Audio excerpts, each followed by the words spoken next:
The control tower receives a distress signal. We're losing power in both engine. Trying to reach the nearest base. Static crackles over the radio. This is Flight 236, an Airbus A330 with nearly 300 passengers on board. The plane is over the Atlantic Ocean, and time is running out. Just a few hours ago, everything seemed normal. The plane had taken off from Toronto, bound for Lisbon. On board were families, business people, newlyweds, all eagerly anticipating their destination. The crew welcomed passengers, and flight attendants served drinks. Ahead lay a long but uneventful flight.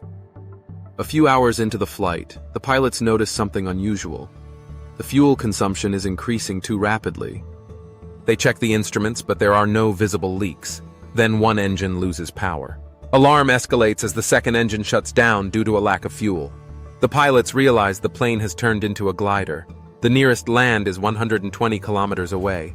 The passengers remain unaware until the oxygen masks drop with an eerie sound. The pilots decide to attempt a landing at a military base on the Azores. They send out a distress signal. We're without engines, preparing for an emergency landing. There's no room for error. The altitude drops steadily, and the crew uses all their skill to guide the plane to a narrow runway.